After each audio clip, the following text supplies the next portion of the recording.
My name is Terry Saxon. I grew up in Austin, Texas, and I work as an appellate paralegal for the New Mexico Supreme Court, which is based in Santa Fe, New Mexico. Our responsibilities, my personal responsibilities, are we review appellate opinions that have been drafted by members of the court. We have a particular style guide that opinions are supposed to follow that is unique to appellate courts in New Mexico.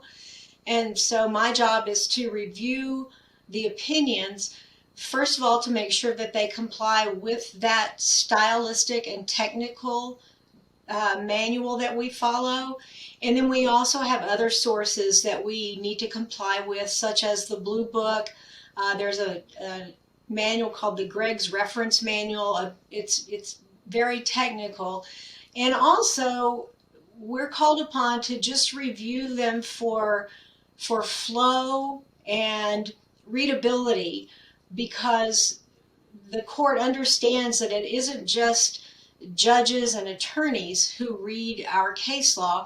We want these opinions to be accessible to any person out there who might be interested in a particular topic that an opinion is written on. When I'm working on an opinion, I probably spend the better part of my day doing that editing, reviewing, editing, and the research component is I'm not called on to independently research an issue, but in an opinion, the justice will have cited to authority either in New Mexico or outside of New Mexico, and we're called upon to make sure that the citation is correct, any quoted material is accurately quoted, and to the extent that we can, being non-lawyers, make sure that the proposition stands for that for which it is stated.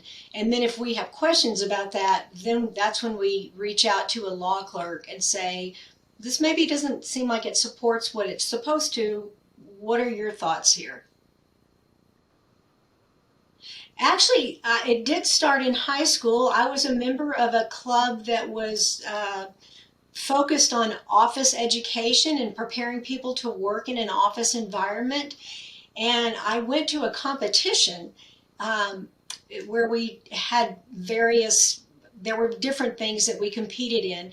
And as part of that, I encountered two ladies who worked for a law firm in Austin, and they liked me and asked me if I would like to come work with them. And I started off in that office as an errand runner. And then as part of that, graduated from high school, started college, and then just was able to kind of eventually work my way through, and was fortunate to be working for some people who needed help with writing, with writing, pleadings and things in their office, and recognized that I was a good writer. And along the way, I dropped out of college, which was a regret that I have. I've since gone back and finished college. And then through that, we moved to New Mexico, and I was very fortunate to find work with a local law firm here. And the work that I did in the private sector was very, very different than the work I do here. And so it was great to be able to see the law from the other side, from the court's perspective. But it was that journey, it was that involvement in high school that first made me think about doing something in the legal profession. I would really encourage students to, if they feel like they want to work in some form of the legal profession in some capacity or another, I would really encourage them to pursue higher education. There is now really a wealth of options. One can go pursue a four-year degree in something like English or political science, pre-law.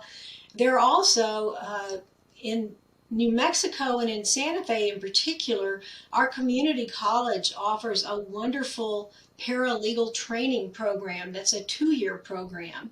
And so it's perhaps more accessible to some folks than a 4-year degree, but I would encourage people to pursue a higher education.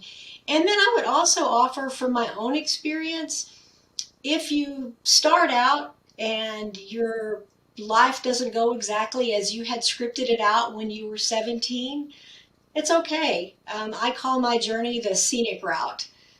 From having gone to college for a couple of years, gone a different way, and then re-enrolled and was able to finish with the support of my husband and our 2 kids. And one of our sons is now a teacher at La Cueva High School here in New Mexico in Albuquerque, and our other son just graduated with his PhD in organic chemistry from New Mexico State University.